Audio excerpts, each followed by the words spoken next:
the liturgy isn't the power of God unto salvation, and neither is like the cool vibes. It's the gospel. So I do think like once the vibe shift settles out, it is going to Yeah. be those Anglicans who are like still rooted on like the main things that have the memory of like, oh yeah, just basic evangelism, basic discipleship, the like blocking and tackling of the Christian faith.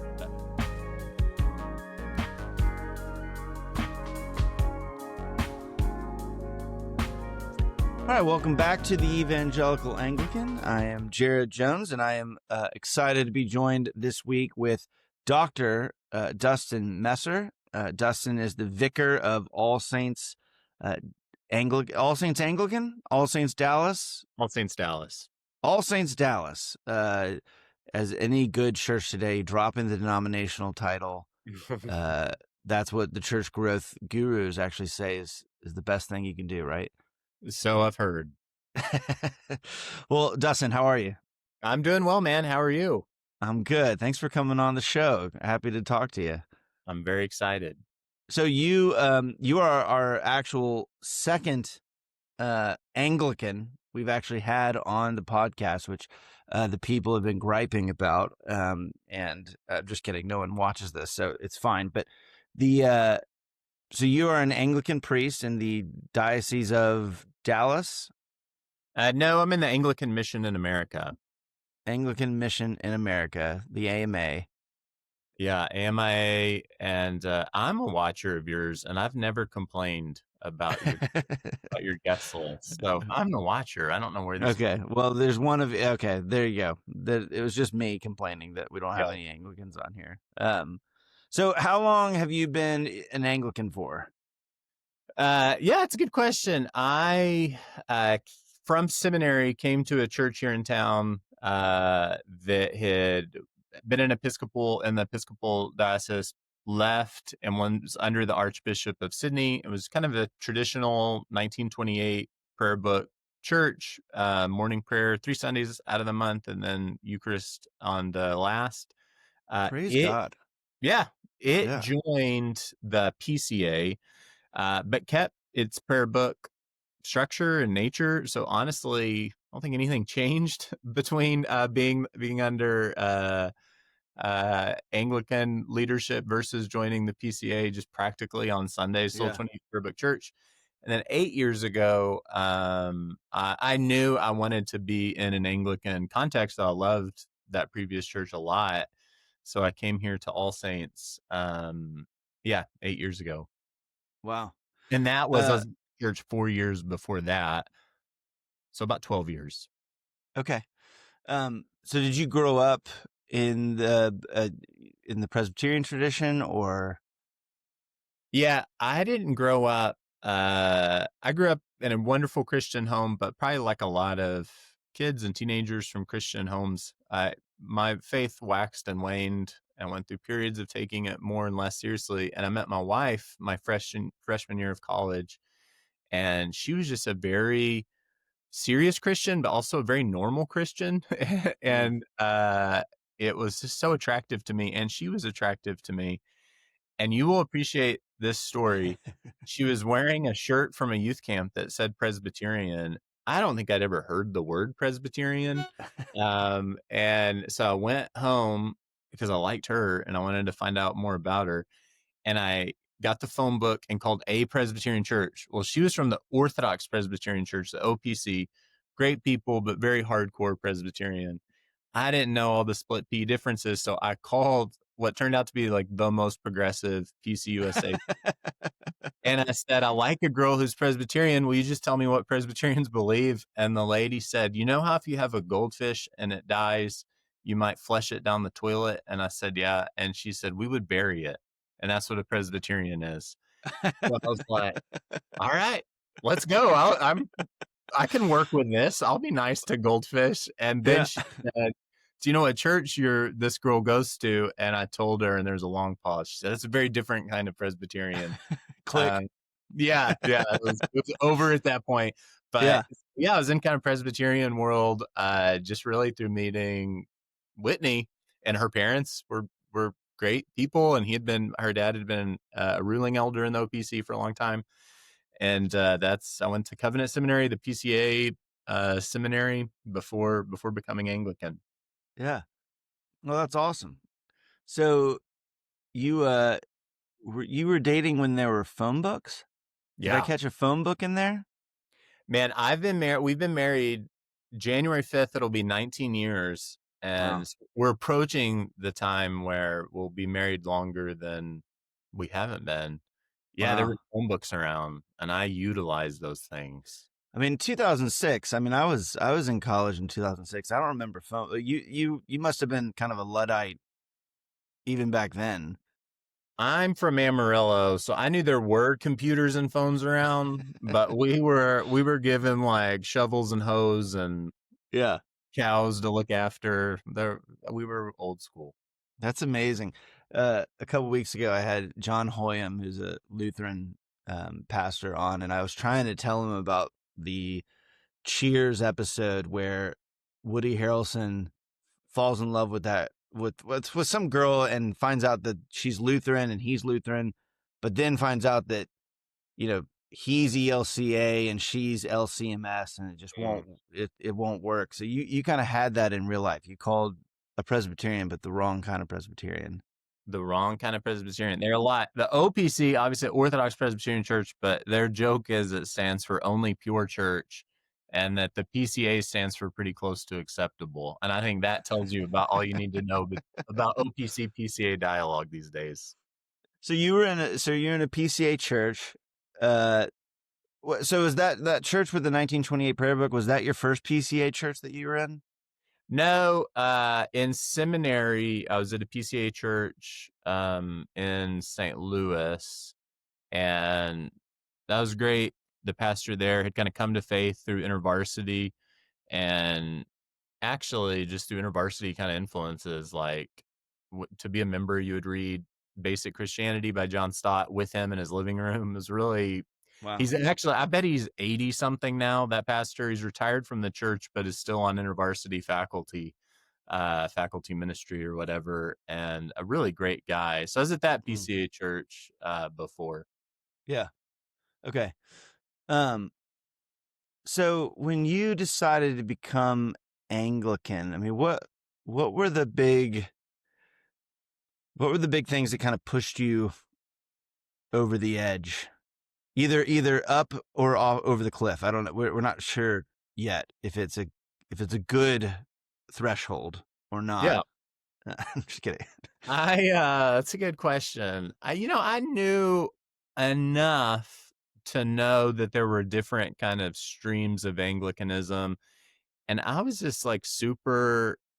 I had read a lot of like Graham Goldsworthy, and Philip Jensen at the time had this show that I'm sure the YouTube archive exists, where a guy would ask Philip Jensen all these questions, and including stuff about Anglicanism. He's an Australian Anglican guy. So I was just really familiar with kind of evangelical Anglican world. And in fact, where a lot of that kind of stream of Anglicanism is from, as you'll know, is Moore College in Sydney. So I really wanted to go to Moore Mm. College. It turns out going to study in Australia just through immigration stuff is pretty tough. And so we wound up going to Covenant Seminary. But even then, out of college, I thought I'd really like to be in an evangelical Anglican context.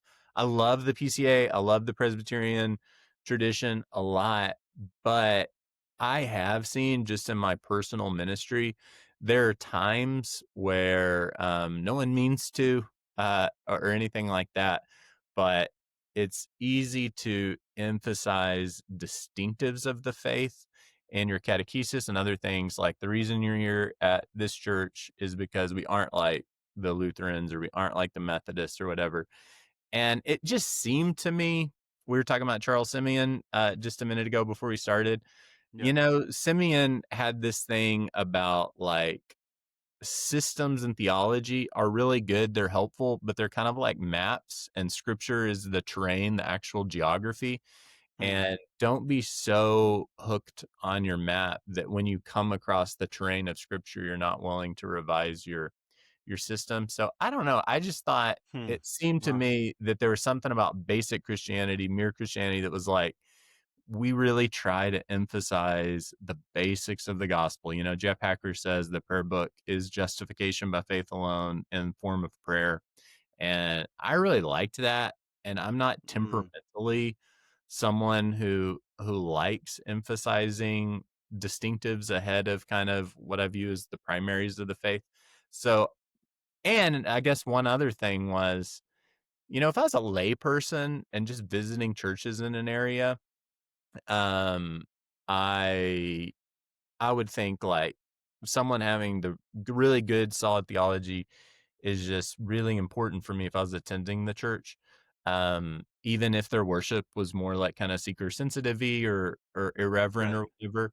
But you know, when Right. you're a pastor, like I've seen people fight worship wars, and it's actually super tough.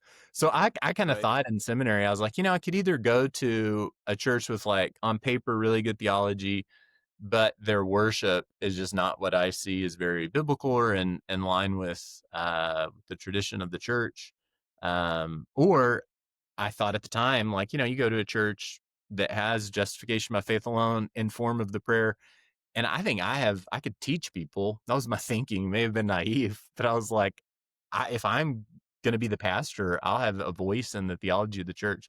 So I also just Yeah. thought ministry, Anglicanism, you know, it's not the only boat to fish from, but I just thought it was a good boat to fish from. Yeah. And, you know, it's been like 12 years and it's worked out for me. Yeah. Man, there's so much to unpack there. I love that. You know, what you're saying is it's kind of directly what this whole project of mine, the evangelical, you know, this whole thing is trying to argue for, which is that it's kind of based on a J.I. Packer quote where he said that Anglicanism is nothing less than mainstream Christianity.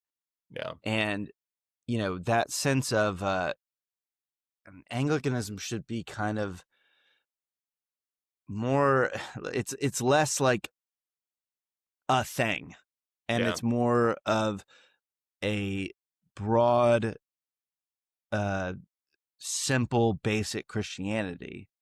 But what I love about what you said is that includes justification by faith alone. So it's not like three streams broad, like, well, it's just encompassing all of the Christian tradition.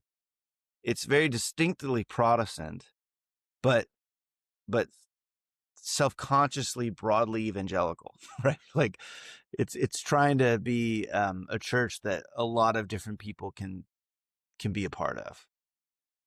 Yeah, I think that's exactly right. And, you know, I didn't really know because I came to Anglicanism through, I have a coworker here at All Saints who said I came to Anglicanism through like the decidedly dorky, non cool version of kind of evangelical Anglican. I was just with Rico Tice the other day, like through that John Stott World Yeah. Anglicanism, which is definitely not ascendant. I hate to tell you, which is why maybe I am your listener.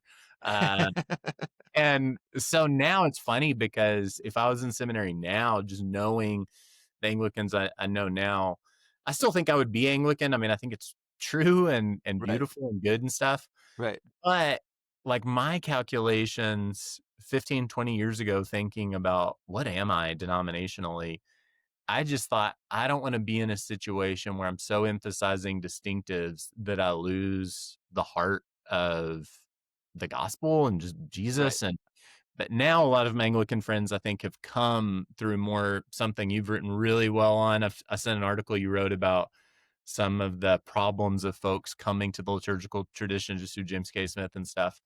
Like, I don't know, sometimes that gets to be like, this is what makes us different than the Baptists, and what genuinely like makes me excited to preach or to minister isn't what makes me different from any other Christians. Actually, what Right. Right. puts me in common with other Christians. So Right.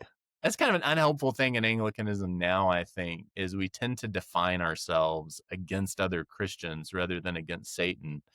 Yeah. Dang, that's a great line. That's Yeah, I think there's a I can't tell how much of it is genuine. I don't want to say that it's not genuine, but I can't tell how much of it is also this trying to read the market and think, because there's all these like, oh, Gen Z, young people today, they all want um more traditional forms of worship. They all want mystery and transcendence and whatever those things might be. And I don't know if some of it's driven by like, oh, this is what people want today.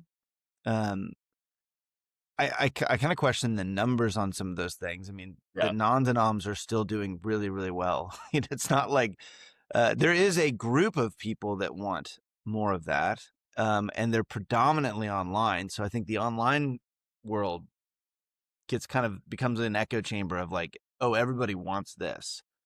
Yeah. Um, but I still think that there's a room.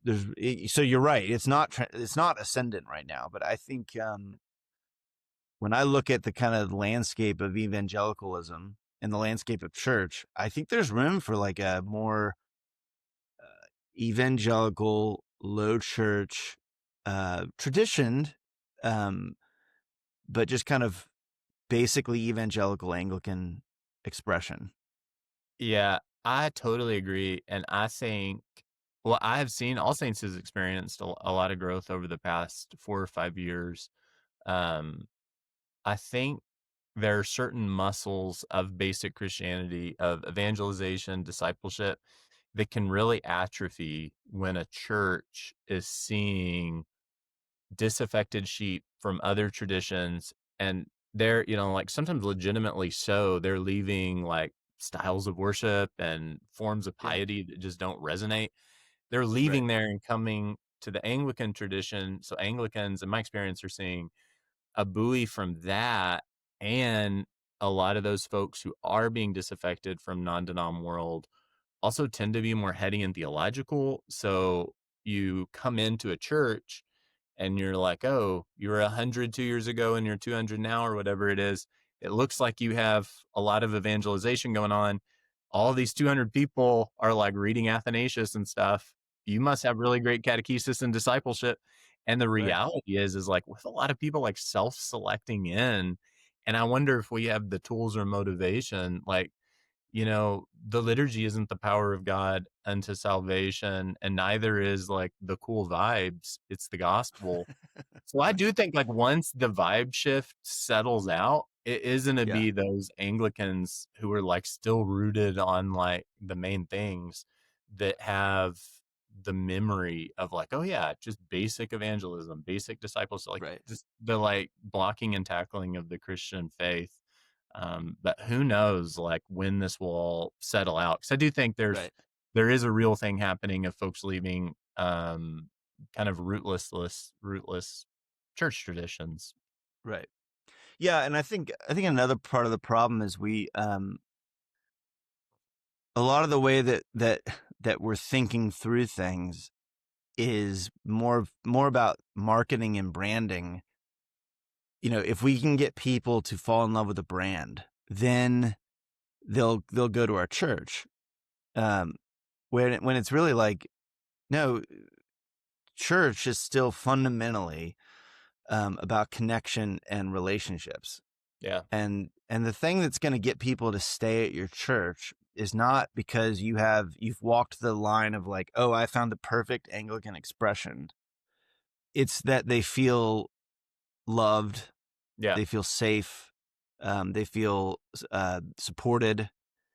Um, I mean, that's, when I look at a lot of the non-denoms that are doing really well, it's people love those churches because they feel cared for. Surprise. I mean, we kind of think that mega church is this kind of cold, you don't know the pastor, you don't know anyone. Yeah. And that's true. But if you actually spend any time talking to them and learning from them, they have a whole apparatus of like small groups Mhm. and because they know the only thing that gets people to stick in a place is actual relationships with people. Yeah. Um, and I think sometimes Anglicans, what we have in our toolkit is those things. Like Hmm. we have this sense of neighborhood connection, uh, relationships that walk you through all of life.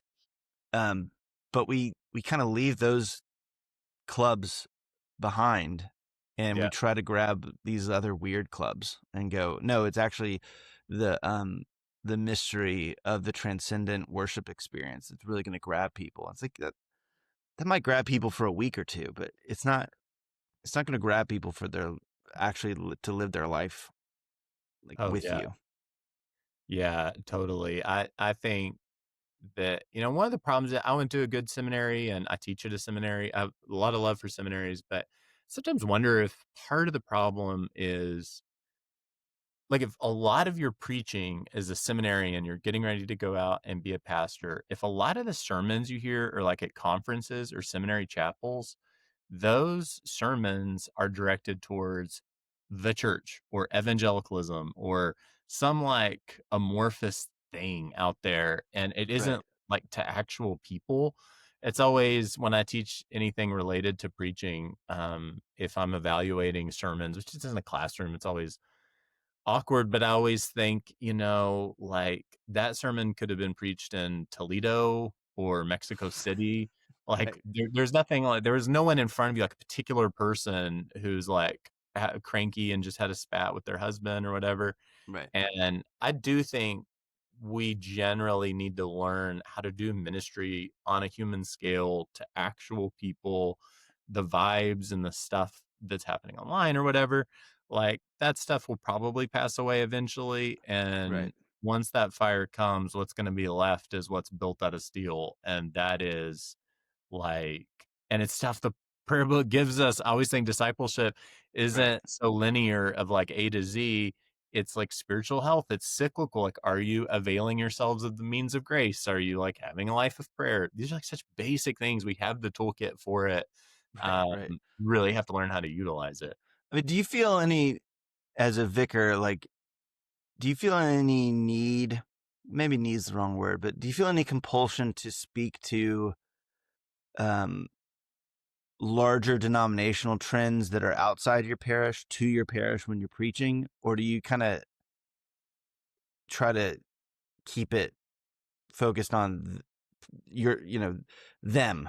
Like, do you know, like for instance, on Twitter, um, the past few months, there's been a lot of talk in the PCA about how the PCA, and I'm not in the PCA, so I don't have a dog in the fight. I'm not making any comment on the issue for my one listener, you out there. Yeah.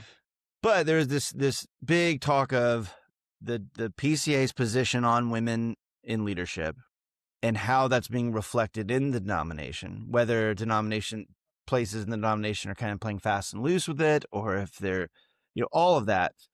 And I kept seeing this one kind of theme of like, you have to preach about this. You have to preach about this. You have to preach about this. And I kept thinking, I'm like, but do any of your people need to hear about? I mean, is this something that people go to church on a Sunday as like, I need to hear about, not whether we as a congregation are where we stand on it. That's one thing Yeah. maybe, but just to talk about, there are other churches in our denomination that are hurting the brand, and we need to talk about that. I mean, is that something that you feel like uh, as a pastor is helpful, Yeah. is necessary at times? Yeah. It's a good question. I guess two things. One is it's easy to feel prophetic, but actually be ear tickling when you preach about the sins that aren't present to the people to whom you're preaching. And so it's like, I'm going to go off on the libs or whatever. And, like everybody's just going to be like nodding their head, but like not Right. talking about creed or whatever. So that's part of it. The other thing, we just had, John Baer is the Eastern Orthodox Yeah. theologian. We had him come do kind of a seminar at All Saints on hermeneutics. And anyways, beforehand, he said, and he was a total trap. He said, tell me about the Anglican church in America. And I said, the Anglican church in America. And John said, let me stop you right there. he said, "I don't like how you just use the word church." And I was like, "Well, I just repeated what you said." He he said, uh he said, "The New Testament talks about church as a local gathering and as the global body of Christ." He said, "That's the church, is the local and the global." And he said, "The apparati between the local church and the global church can be very good," right? Like diocese are for the good of the church. Like there's a lot Right. denominational things that's the connective tissue between the local and the global that shouldn't be neglected, but at the same time, and there are a lot of ecclesiology debates you'll be familiar with that come into play Sure. here. People could disagree, but he said, they can be for the good of the church. They're not of the essence of the church. And he said, fundamentally, we have to like think through, how am I ministering to this particular congregation? Well, how is this church being faithful? Because if everybody's turning their attention and their like best energies to denominational, like man-made apparatus meant for our good, and it is for our good, but not actually doing the work of the church. I don't know, just eventually those apparatus will give way, right? Like if Yeah. there is no healthy church. So I tend, and I think some of this is probably personal calling, because I am thankful for, like, I have a really good bishop. I'm thankful for Right. good bishops. I'm thankful for people who give attention to denominational stuff. I am not wired that way. I Right. care not enough, probably. When John said that, actually, I told him, I was like, dude, I have such bias to believe what you're saying. Um, that I probably am not thinking about it carefully enough. Yeah. But I don't spend a lot of time, and we're part of it is EMEA is in a really healthy place. I'm in a good denomination, so I don't have to worry about it. So it's easy to cast stones. I'm sure some people feel like they do have to spend a lot of energy thinking about that. Yeah. Well, I think you're in good company. I mean, um, I think it was Paul Zoll's book, The Protestant Face of Anglicanism, where he talked about how um, one of the problems, I mean, I don't think he put it like this, but this is what I gathered from it, is like evangelicals are typically in the Anglican tradition. Evangelicals are so good at the parish level. Mhm. Like we're really great. That's our kind of sweet spot, is growing congregations. We grow churches, they're thriving, and then what happens is evangelicals always try to play the politics game. And historically in the Anglican tradition, in the Episcopal Church, um, you know, in Church of England, like the evangelical party would be thriving, it would be growing, and then as soon as it would try to take that next step of like, okay, now we're going to take charge, we're going to take control, Yeah. and it will be now an evangelical Church of England, or it will be an evangelical Episcopal Church. They always failed, and Yeah. they would kind of run back with their tails between their legs. They would fail spectacularly, and it would because they're not very good at it. And I've always wondered if too it was kind of providentially God preventing us from spending a lot of energy and time on things that we don't need to. I mean, like you're saying, the denomination, the diocesan level, that middle tier, it's important, um, but it's not nearly as important as pastorally you with people, real people that you're looking at every day, every week, um, and preaching to, and burying and marrying, um, and I just wonder if God has kind of kept us from being ascendant, so that we can actually keep doing Yeah. what we can do, which is actually running churches. Yeah, such a good question. I think that's the Protestant face of Anglicanism all says, until there's a renewal of Christianity within Anglicanism, there won't be a renewal of Anglicanism. Mm. And I think of evangelicalism, there's so many different ways to define what an evangelical is, obviously, but I always tend to think of it in the broadest sense as a renewal movement that just is saying, like, to the high church people, don't remember, or remember, there is a personal experiential Right. component to the faiths, to quote Right. another Zoll, Simeon Zoll's book on the Holy Spirit, I think is good on this. And to the liberals, broad church wing, this faith has rootedness and groundedness. If you do away with scripture, you do away with the basis of all of the charity and good works that you do. And Right. I almost wonder if there's something about like the renewal aspect of Anglicanism that it just has a charism from God insofar as it does that is meant to be a prophetic voice within the system. And yeah, we haven't led the system well. There's a lot of criticism about John Stott, whether or not he should have become bishop. um, it's interesting to kind of game theory out where the Church of England would be now had Stott become a bishop, and where Yeah. the church would be now had he have devoted his time there. I tend to think he probably did the right thing in devoting his energy to Langham and to Langham Partners and to the church. Um, I tend to think probably Church of England, I don't know, would be healthier or less healthy had he become Right. bishop, but I think probably he did the most fruitful thing with his energy and gifts. Right. Yeah. I mean, that's you can, part of the thing with being an evangelical is, I think it's always uh, it's a better descriptor it's a better adjective than a noun. Yeah. It's better to be an evangelical Anglican or an evangelical Presbyterian or an evangelical Lutheran or an evangelical Catholic, but I'm just kidding. But it that's when I think it functions the best, because it doesn't have to bear the weight of all of the tradition and all of the that's where I think the non-denoms have a weakness, because there's a sense of it's difficult to see how those are going to transition into they've done really well at the 30 to 40 year lifespan, but can they go 100, 150, 200 years? Can they pass leadership multiple times?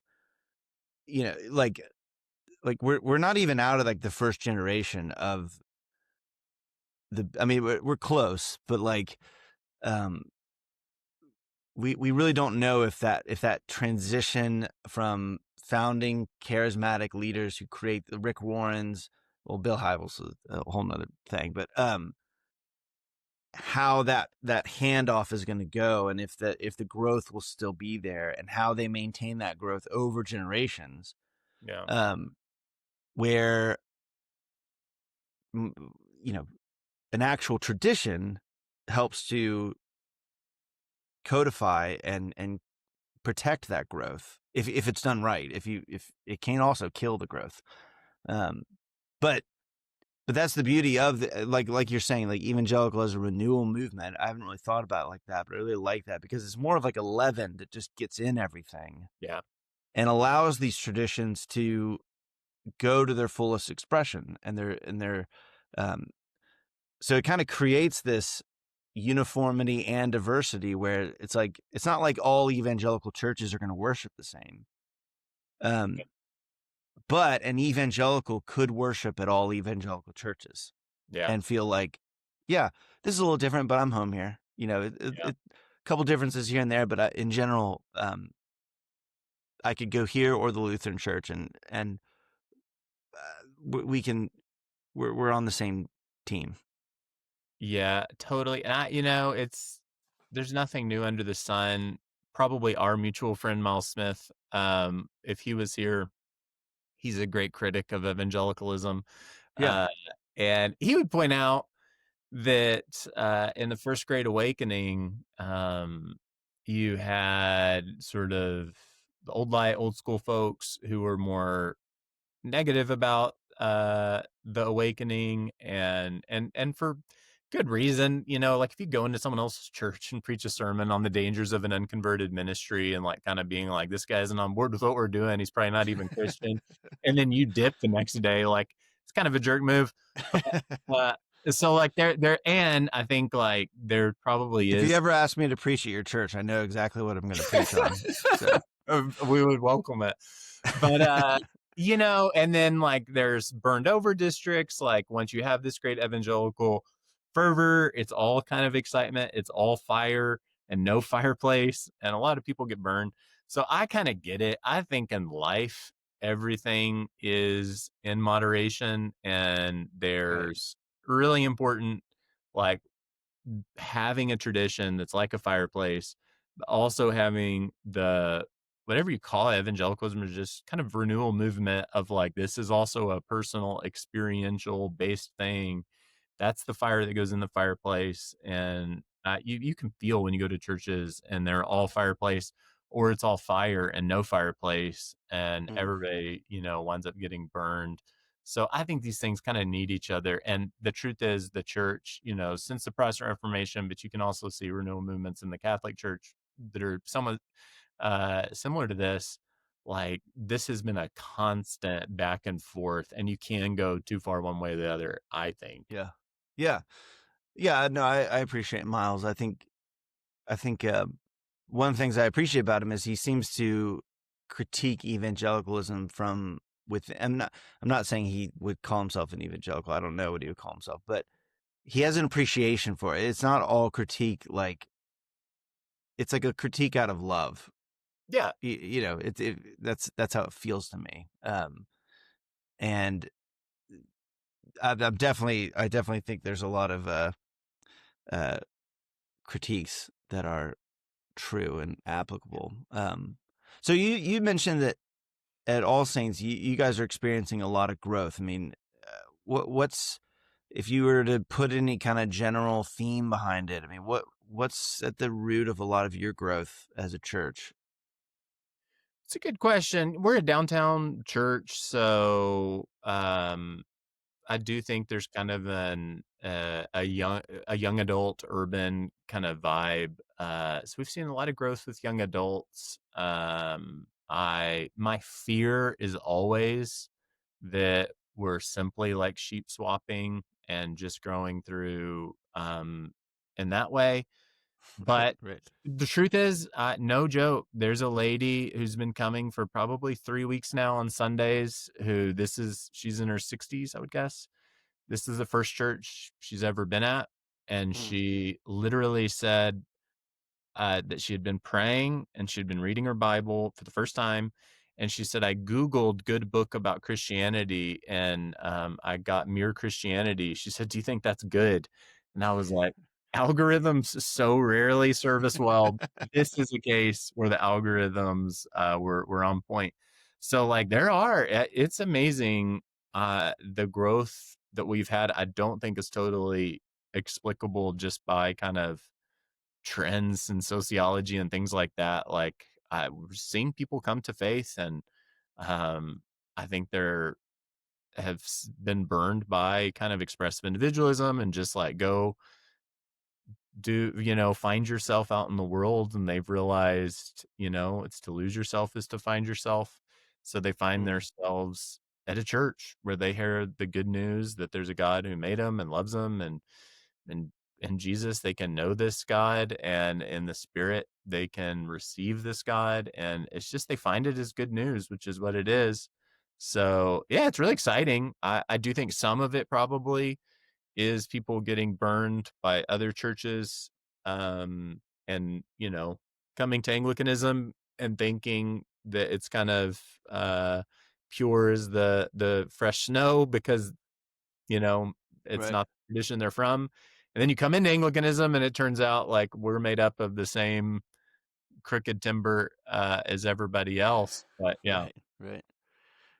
Yeah. Do you often get I mean, I get it quite a bit, but especially being in the Episcopal Church, because I get people coming in sometimes in some type of, maybe not like a full deconstructing, but taking a couple floors off the top, and you're kind of like, ooh, this probably isn't um, this probably isn't going to be what you think. Okay. Like, they're like, well, I just wanted to get away from all that talk of sin, and it's just so you know individual, and it's like, well, yeah, sorry, we're gonna talk about that quite a bit. But Yeah. do you get a lot of people who are like interested in Anglicanism online, and then you have to kind of, hey, it's really not that.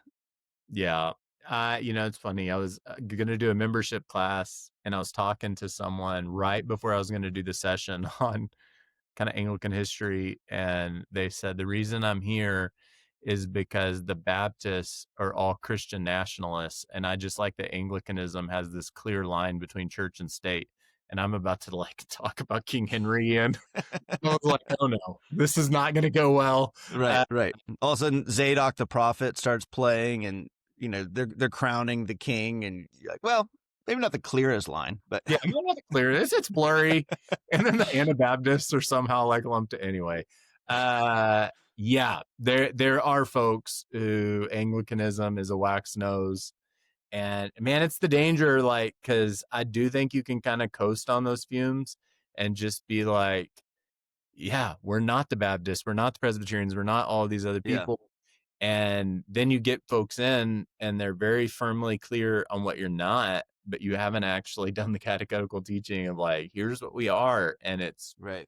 Christian. And yeah, totally, you get that. And I struggle, like there are times we have a lot of young adults and I'll meet with a young guy and the prayer book is kind of like a life hack for him. It's sort of a wellness thing that like helps them center themselves. They don't really think of worship as like acknowledging the honor of God or the glory of God, and Mm. it's less duty and more just kind of like a life hack. And so what do you do in that? Like you have someone in that situation, you could yell at them and be like, no, that's not what the prayer book is. You could just totally say, yeah, like your wellness journey, God can be a good supplement to help get you where you're going. Or what I've tried to do, what we've tried to do here at All Saints is meet people where they're at. They are where they are. And it's on the road to Emmaus, and Yeah. try through opening up the scriptures to show how everything points to Jesus. We actually ran a class last year, Christianity Today talked about it, called Reforming Faith. And it was just for, like, we told congregants, you can come to this, but if you come, bring someone who's been disaffected from the church. I've done a ton of Christianity Explored Alpha programs over the years. I've never led a program that had zero attrition. We started with 100, we ended with 100. It was a 6-week class. And it was just for folks who would view themselves as deconstructing their faith, who weren't at church anymore. And it So wait, was, you started a class on deconstructing from faith, yeah. and it had 100 people at it? Yeah, isn't that amazing? And I mean, like some of those are All Saints people but they were inviting folks who had fallen away from the church. And Wow. they were Wow. like big, sexy topics because I wanted to interest people. Like I have a really good friend who, I don't want to speak for him, but I think it would be fair to say presented himself as a woman earlier in his life and then became a believer, and is married, has kids now. He was gay and presented as a woman. And he did a session on why does Jesus care what we do with our bodies? And it was just on Wow. Christian sexual ethics. Wow. Uh, we did one on God and politics. We did one on God and suffering. We did one on clergy abuse stuff. And the point was just to be like, here's the rust on the ship. The rest isn't integral to the steel of the ship. C.S. Lewis illustration. Here's the steel underneath it, and don't throw the baby out with the bathwater. Uh, Right. it was Mm. incredibly well received. There's still people at All Saints today who came back to the church through that. Yeah, it was remarkable. So I don't Wow. know like this in Florida, but in Dallas, there's a lot of folks like that. Like they grew up in church, they have some experience, they got burned, and now they were burned by the church and they're like, well, I'm going to go to the world where misogyny doesn't exist and like, or Right. whatever. Right. And you're like, oh Right. man, it turns out, the problem is human nature. And so they wind up back at church. Man, that's aw I mean, so how many people do you have coming to All Saints? Like kids and everybody on a Sunday, about 700. Oh my gosh. That's like that's a mega church. That's the biggest church I've ever heard of in the And Anglican. No, I'm just kidding, but in Dallas, it's the smallest church anybody. that's right. That's right. Me. Yeah. That's okay, so 700, um, and but still, I mean, to, to have 100 people show up for a deconstructing, um, that's amazing. And I love how you went right for like the hardest topics Yeah. of like, okay, we'll talk about everything that me as a pastor, I want to avoid talking about, if I had my way, I'm compelled to speak to things. I get that, but it's a lot easier to just do a Christmas Eve sermon, um, Yeah. and not have to talk about, clergy abuse or sexual ethics. Is more, um, you know, you're jumping Yeah. in. I was shocked by it because we've always had an Alpha program. All Saints really it was planted by Philip Jones, our bishop rector, and it really grew from Alpha. Uh, and I found so I've led a lot of Alpha courses here, and what I found in Dallas was the conversations around the table.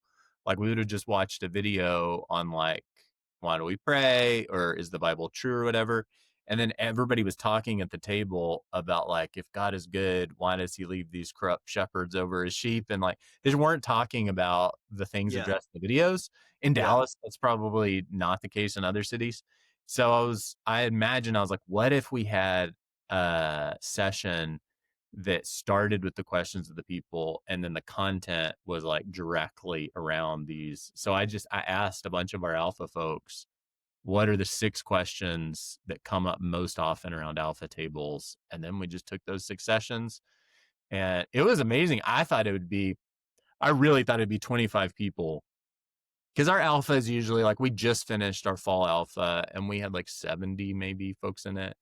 mm, And I thought it'll probably be half that size. I thought it'd be 25 people, but there were a lot of people in Dallas who found that of interest and came, and God did really cool stuff through it. it's amazing. That's that's really awesome. Yeah, we do a lot of Alpha at our church, and it's one of the things that really shaped my. I think when I first started as a rector, I was trying really hard to be this kind of reformed Anglican, and that because that's what I am. I am reformed. I am Anglicans, and the Reformation Anglicanism stuff that's being produced, it's just fantastic, and I love it, and I think it's true. Um, and I think there was part of me that almost wanted to like, uh, you know, like maybe some.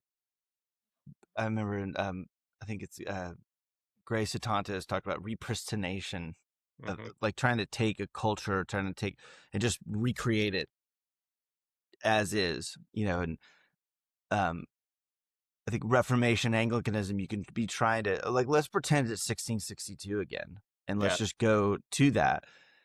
And Alpha for me as a leader was helpful for me to go, okay, actually, what I'm trying to do is, yes, I am Reformed. I love Reformation Anglicanism, and there's a lot of those elements I want to bring to the table. But what I'm actually trying to do is just do simple, basic Christianity, and however that ends up looking, um, for my congregation, that's how it needs to look. Mhm. Uh, and that because I think Alpha's genius is how simple it is. It just Yeah. talks about plain things in very plain language, um, and doesn't get too in the weeds, like I'm more prone to do. Yeah, I mean, that Packer catechesis book, The Way of the Lord or something, I think he says Alpha is the most important catechetical like organ of the church in the past 100 years.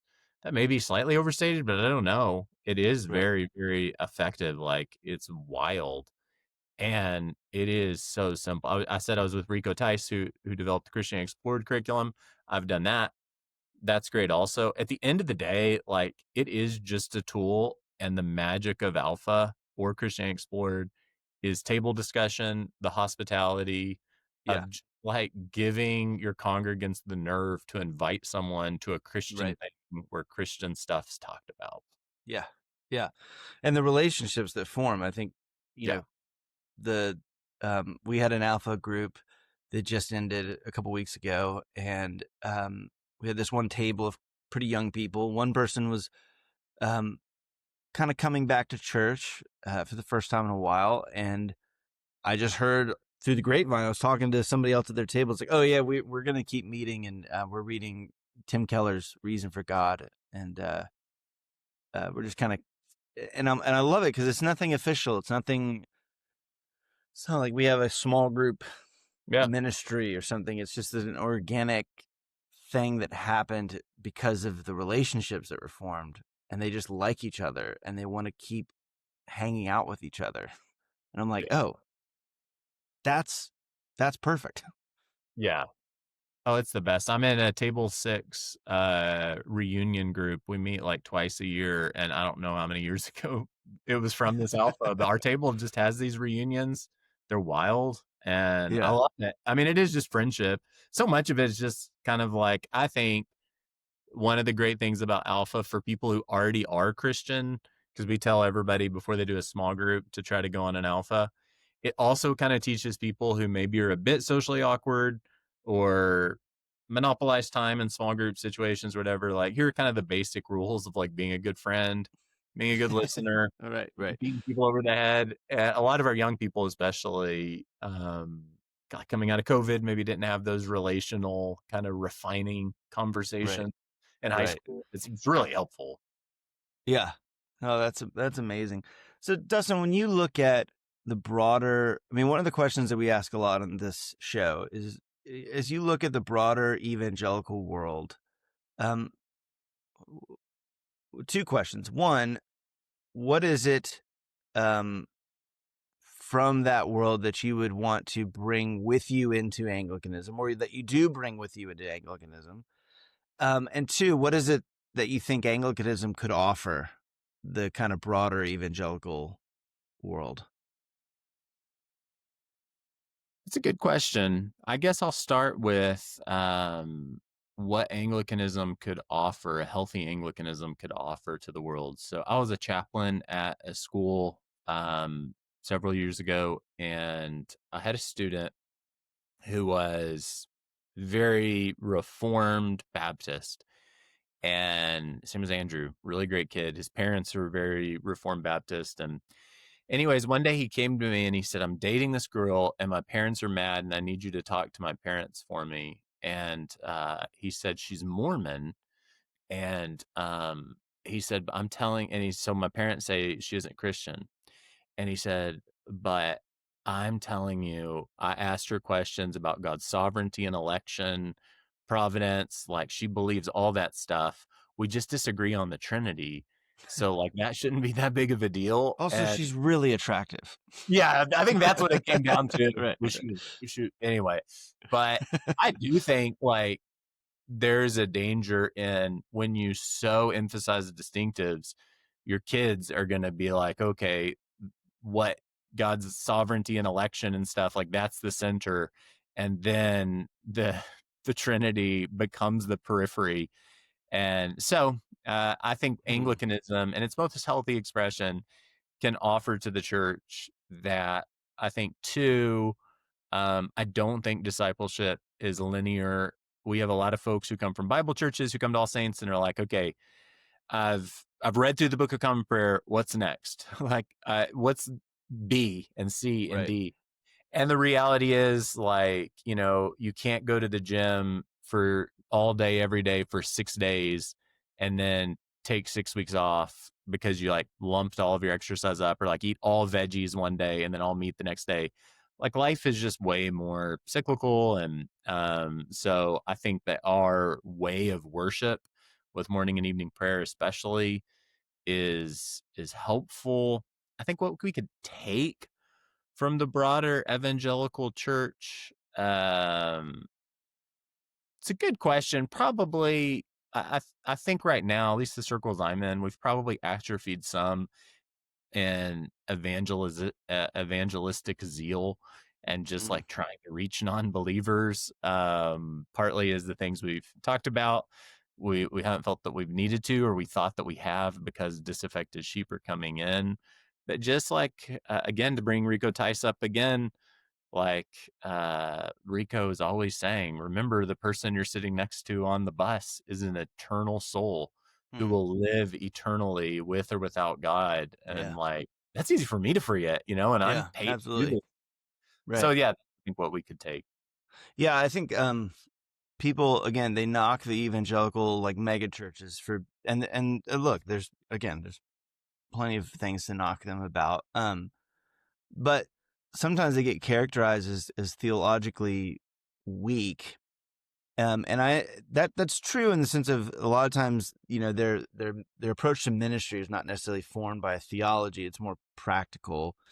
Um, but one of the things that a lot of the seeker sensitive churches have at the kind of the core is it really, really matters where people spend eternity, Yeah. and that sense of, I mean, I grew up at North Point Community Church, and Andy Stanley, I would hear him talk all the time that everybody spends eternity somewhere, Hmm. so what we do really matters. And I, I kind of think that regardless of some of the theological distinctives of how much your theology impacts your ministry, how you kind of structure your ministry, if you have all of the theological foundation for your philosophy of ministry, but you don't have that sense of judgment, salvation, this is a life and death game. Like this is Hmm. this is important. This is crucial. Um, Yeah. you, it's worthless. Like if you Yeah. don't have that at the heart of it. And so I think that Anglicans bringing that back into our wheelhouse of it's an internal difference that Yeah. me as the preacher, every time I get up on a Sunday, I should have a sense of eternity is kind of hanging in the balance. Now, you want to bolster that with God's sovereign election and all those things, or you're going to become a schizophrenic, anxious wreck because it's too much to hold. But having a little bit of sense of that's really, really crucial. Yeah. Absolutely. Um, well, cool. Well, thanks so much for coming on. Where can people find you? What's going on? What should we look out for? And how can we support you further in what you're doing? Well, if you're in the Dallas, Texas area, you can find me at All Saints Dallas. Please do come visit. We would love to have you. We're downtown, and would love to welcome you. I'm on Twitter or whatever, it's X, I guess. You're very active on X. Would you say very? Not too Yeah. active. Not too active. I was just with some clergy friends last night. Jonathan Bales, the cathedral theologian up at Christ Church Plano, and none of my clergy friends last night were on social media, and they were all bemoaning the fact that I indeed was on social media. And telling me why I shouldn't be. So I worry Yeah. now I'm too active after last night and then this conversation. But I am on I think X. you're just right. I think you're just active enough. Okay. I think you're perfect. Yeah, I'm an Snapchat. Episcopalian. You're good the way you are. Don't change. Trying to be via media and not too much, but not enough. So yeah. We can be friends on X. It's great. It's great. Well, thanks so much for coming on, and look forward to talking to you again. Oh, Jared, you're the best, and this was a huge honor. Thank you. Absolutely. Thanks.